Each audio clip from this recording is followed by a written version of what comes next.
नीति आयोग के बैठक में मुख्यमंत्री नहीं जाता है बिहार का पक्ष रखने, लेकिन मोदी जी के रैली में वो जाते हैं, तो आप समझ जाइए उनका स्वार्थ कहाँ है। बिहार के लिए नहीं, अपनी कुर्सी के लिए उनका स्वार्थ है। मेरे घर के बाहर गोलियां चली, 4 राउंड अब तक नहीं पकड़ा गया है। मेरे घर के बगल में जज साहब है, पीछे मंत्री है, इधर डेवलपमेंट कमिश्नर है, गवर्नर हाउस है, सीएम हाउस है। मेरे दीवार पे 4 गोलियां चली हैं। हम नीतीश जी से पूछना चाहते हैं कि पहले इससे कभी होता था?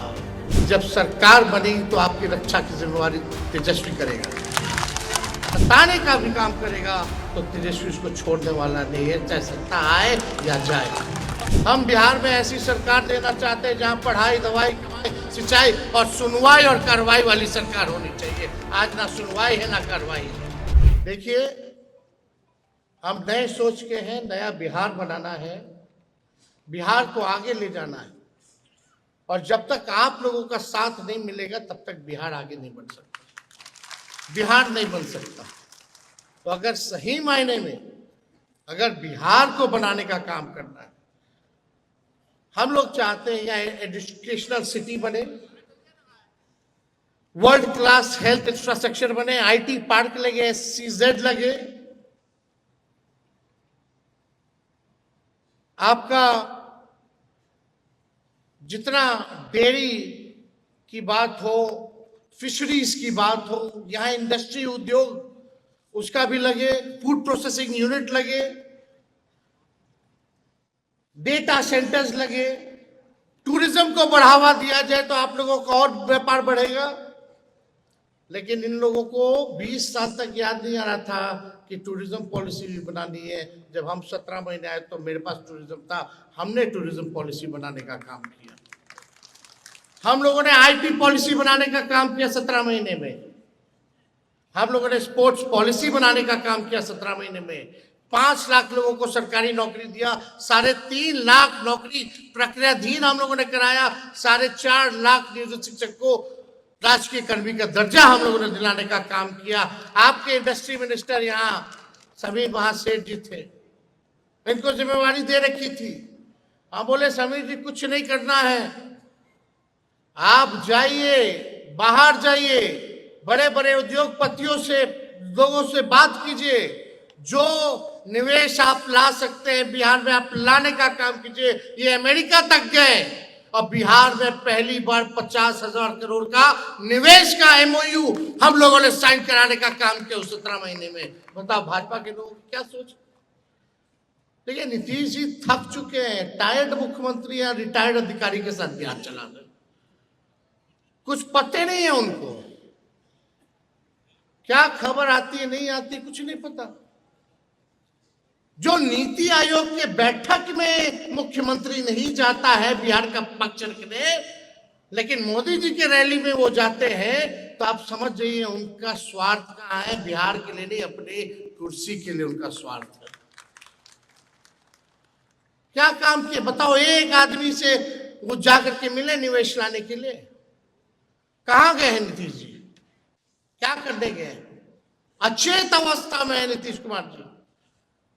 मेरे घर के बाहर गोलियां चली, 4 राउंड अब तक नहीं पकड़ा गया है। मेरे घर के बगल में जज साहब है, पीछे मंत्री है, इधर डेवलपमेंट कमिश्नर है, गवर्नर हाउस है, सीएम हाउस है। मेरे दीवार पे 4 गोलियां चली हैं। हम नीतीश जी से पूछना चाहते हैं कि पहले इससे कभी होता था? कुछ होता था ऐसा पहले? आज भी जो भी इलाजें हो रही है अस्पताल वही चल रहा है जो 2005 के पहले वाला है। आज वही यूनिवर्सिटी में, वही कॉलेज में पढ़ाई हो रही है जो 2005 से पहले वाला बना हुआ है। बता दीजिए 2005 वाला मेडिकल कॉलेज का हाल देख लीजिए, एक डॉक्टर मिलता है क्या? एक प्रोफेसर मिलता है क्या पढ़ाने वाला? क्या स्थिति बनी हुई है? हम लोगों ने काम किया है। 700 बेईमान डॉक्टर जो 10 साल से नहीं आते, एक साथ हम बर्खास्त किए। 200 दवा मुफ्त मिलता था, उसको हम 600 लेकर के गए। रात भर छापा मारते थे कि इलाज हो रहा कि नहीं हो रहा, रंगाई पोताई साफ सफाई हम लोगों ने कराने का काम किया। कई एक काम हम लोगों ने किया, रेफरल पॉलिसी बनाने से लेकर के हर एक काम किया। लेकिन आप सब लोगों को हम बस यही संदेश देना चाहते हैं कि कोई धमकाएगा, डराएगा, ब्लैकमेल करता है। देखो आ जाएगा, आ जाएगा। आज तेजस्वी इस मंच से आप लोगों को कहता है कि जब सरकार बनेगी तो आपकी रक्षा की जिम्मेवारी तेजस्वी करेगा। कोई भी अगर इस तरह का काम करेगा, सताने का भी काम करेगा, तो तेजस्वी उसको छोड़ने वाला नहीं है, चाहे सत्ता आए या जाए। हम अपना कर्तव्य करेंगे। हम बिहार में ऐसी सरकार देना चाहते हैं जहां पढ़ाई, दवाई, कमाई, सिंचाई और सुनवाई और कार्रवाई वाली सरकार होनी चाहिए। आज ना सुनवाई है ना कार्रवाई है। आज किसी को आप ब्लॉक चले जाइए, थाना चले जाइए, बिना घूस दिए हुए बता दीजिए कोई काम हो रहा है तो कोई काम हो रहा है। घूसखोरी बढ़ी है कि नहीं बढ़ी, ईमानदारी से कहिएगा, सच कहिएगा। अगर घूसखोरी बढ़ी तो हाथ उठा करके बताइए घूसखोरी बढ़ी है कि नहीं। हर एक काम में अफसरशाही बढ़ी है कि नहीं बढ़ी है। पहले घूसखोर लोग को थोड़ा लिहाज होता था, अब तो एकदम खुल करके मांगता है कि मेरा हक है। ये स्थिति बन गई है। ये झूठी बात नहीं है, सच्चाई है। चले जाइए, एफआईआर दर्ज नहीं होता है, गरीबे को लाठी मारा जाता है, लेकिन कार्रवाई किसी पे नहीं होती। यही तीर जी जंगल राज की बात करते हैं, जो AK-47 बाढ़ में चलाता है उसको नया नियम बना करके बाहर निकलवाते हैं अपराधी लोग को, पैरोल देते हैं आप वैसे अपराधी को जिसके घर से AK-47 मिलता है, और इधर आकर के बड़ी बड़ी बातें करते हैं कि न्याय के साथ विकास। ना न्याय है ना विकास है बिहार में, केवल विनाश इन्होंने बिहार का करने का काम किया।